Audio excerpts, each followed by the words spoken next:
Hi dear student, this is Richa and welcome to Eco Simplified. If you are new here, please take a moment to subscribe to my channel and also hit the notification bell so that you get notified every time I upload a new video. So without any further ado, let's start today's video, which is going to be chapter 3rd of business studies for class 12th, that is business environment, जिसमें हम introduction part देखेंगे business environment का और environment scanning क्या होती है इसके बारे में डीपली पढ़ेंगे।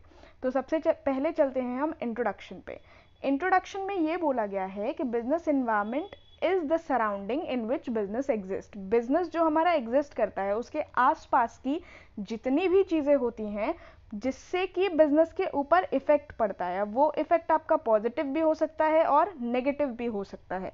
तो ऐसी कोई भी चीज़ जिसकी वजह से बिजनेस पे इफेक्ट पड़ रहा है, that is known as business environment. ठीक है, अगर हम बिजनेस एनवायरनमेंट को कैटेगराइज करने की बात करें ना, तो इसको अलग अलग तरीके से देखा जाता है। इकोनॉमिक होता है, सोशल है, पॉलिटिकल है, टेक्नोलॉजिकल है, लीगल है, और भी सारे फोर्सेस, बहुत सारे फोर्सेस जो बिजनेस के आउटसाइड ऑपरेट कर रहे हैं, इनसाइड नहीं। ठीक है, एक्सटर्नल सोर्सेज की बात कर रहे हैं जो आउटसाइड ऑपरेट कर रहे हैं।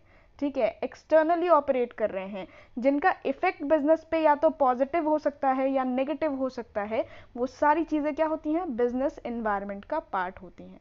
All this environment influence the business enterprise. That's why environment scanning is essential for businessmen, for every businessman। और क्योंकि ये जो environment है, चाहे वो इकोनॉमिक हो, सोशल हो, पॉलिटिकल हो, टेक्नोलॉजिकल हो, लीगल हो या फिर और किसी भी तरीके का हो, क्योंकि इनका इफेक्ट पॉजिटिव या नेगेटिव दोनों ही तरीकों से हमारे बिजनेस पे पड़ सकता है, इसलिए ज़रूरत पड़ती है हमें किसकी, इन्वायरमेंट की स्कैनिंग करने की। ठीक है, स्कैनिंग का मतलब क्या है कि हम देख रहे हैं, अपॉर्चुनिटीज़ को देख रहे हैं कि क्या आगे अपॉर्चुनिटीज़ आ सकती हैं, कैसे हमारा बिजनेस लॉस में जा सकता है, अगर लॉस में जा सकता है तो उसे हम बचाएंगे कैसे। मतलब फ्यूचर में होने वाली चीज़ों को पहले से ही देखना, एक तरीके से आप समझ सकते हो एनवायरमेंट स्कैनिंग होती है। अब बेसिक डेफिनेशन की बात करें जो कि आपकी बुक में दी गई है पूनम गांधी की, तो वो इस तरीके से है, business environment refers to the forces, factor, individual and institutions which are outside the control of business enterprises but these may affect its performance। मतलब जो भी ऐसे फोर्सेस हैं, ठीक है, जो बिजनेस के आउटसाइड होते हैं, ठीक है, जिनको एक बिजनेसमैन जो है वो कंट्रोल नहीं कर सकता, पर ये फोर्सेस जो हैं हमारे बिजनेस पे इफेक्ट डाल सकते हैं।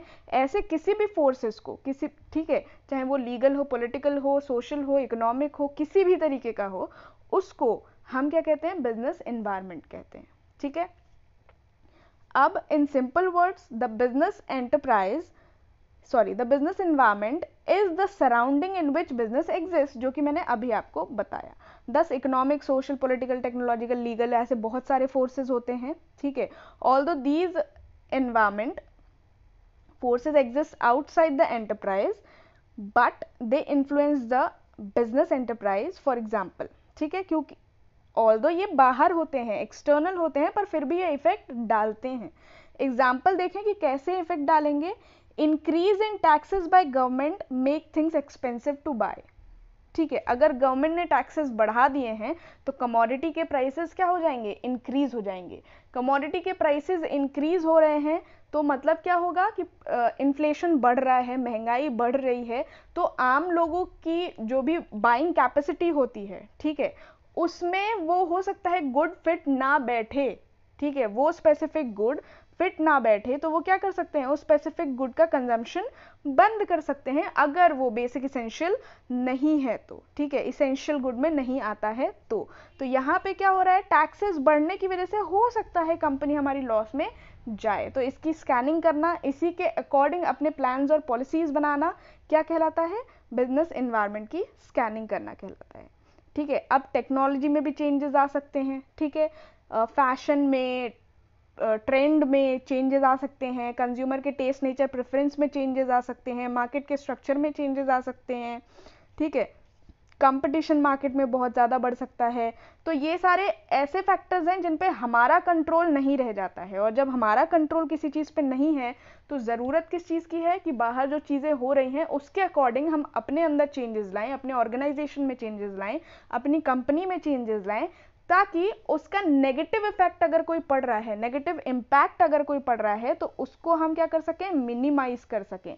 क्या कर सकें, मिनिमाइज कर सकें, ताकि उसका नेगेटिव इम्पैक्ट कम पड़े और प्रॉफिट इवेंचुअली हमारा इंक्रीज हो, कस्टमर सेटिस्फैक्शन हमारा जो है वो इंक्रीज हो। और कस्टमर सेटिस्फैक्शन अगर इंक्रीज हो रहा है तो फिर कंपनी की ग्रोथ को कोई नहीं रोक सकता है। नेक्स्ट टॉपिक जो आज हमें कवर करना है दैट इज एनवायरमेंट स्कैनिंग। ठीक है, एनवायरमेंट स्कैनिंग होती क्या है? It refers to complete awareness and understanding of business environment, यानी हमारे आसपास का जो बिजनेस एनवायरनमेंट है उसके बारे में जब हमें नॉलेज होती है, ठीक है, जब हमारी अंडरस्टैंडिंग होती है, जब अवेयरनेस होती है, तो उसे हम क्या कहते हैं, environment scanning.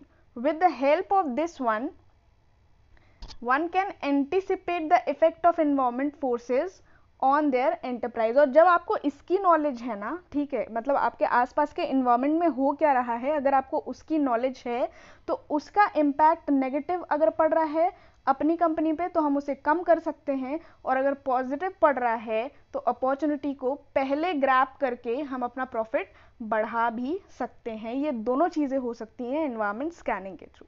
Business environment provides constraint as well as opportunity for the businessman. ठीक है, बिजनेस इन्वायरमेंट जो है वो कंस्ट्रेंट्स भी लाता है और अपॉर्चुनिटी भी लाता है। ठीक है, किसके लिए? बिजनेसमैन के लिए, किसी भी बिजनेसमैन के लिए। अब कंस्ट्रेंट्स क्या होते हैं और अपॉर्चुनिटीज क्या होते हैं? कंस्ट्रेंट क्या है? कंडीशंस विच रिस्ट्रिक्ट बिजनेस एक्टिविटी, ऐसी कंडीशन जो आपके लिए चैलेंज बन के आई है, जो रिस्ट्रिक्ट कर रही है आपके बिजनेस की एक्टिविटी को, कि आपको काम नहीं करने दे पा रही है, वो क्या है? कंस्ट्रेंट है, मुश्किलें, बाधाएं हम इसको बोल सकते हैं। On the other hand if we talk about opportunity, तो अपॉर्चुनिटी क्या है? ऐसी कंडीशन जिसमें आप ग्रोथ कर सकते हो। ठीक है, condition which allows growth and expansion of business activity, ऐसी कोई भी कंडीशन जिसमें हमारा बिजनेस एक्सपैंड कर रहा है, हमारे बिजनेस की ग्रोथ हो रही है, एक्सपेंशन हो रहा है, हम आगे बढ़ रहे हैं, हमारी गुडविल इंक्रीज हो रही है, वो सारी चीज़ें क्या किस में आएंगी? अपॉर्चुनिटीज में आएंगी। यानी एक तरफ नेगेटिव इम्पैक्ट है, एक तरफ पॉजिटिव इम्पैक्ट है। अब वो कंपनी के ऊपर है कि वो कितनी अच्छी तरीके से एनवायरमेंट स्कैनिंग करती है ताकि उस स्कैनिंग का वो मैक्सिमम बेनिफिट ले सके। अगर नेगेटिव इम्पैक्ट पड़ने वाला है तो उसे हम मिनिमाइज कर सकें, पॉजिटिव पड़ने वाला है तो उसको हम मैक्सिमाइज कर सकें। ठीक है, तो ये थी बात इस चैप्टर के इंट्रोडक्शन की, जो है आपका हमने बिजनेस एनवायरनमेंट की डेफिनेशन को पढ़ा, उसके बाद एनवायरनमेंट स्कैनिंग को पढ़ा।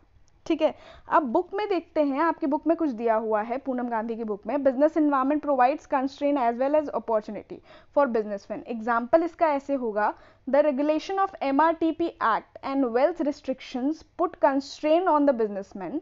On the other hand the liberalization policy, import relaxation policy bring opportunities to the businessman. यानी MRTP एक्ट जो आता है या वेल्थ रिस्ट्रिक्शन एक्ट जो आता है, उसकी वजह से कंस्ट्रेंट है, वो बाधाएं हैं, किसके लिए? बिजनेसमैन को ग्रो करने के लिए, बिजनेस को ग्रो कराने के लिए।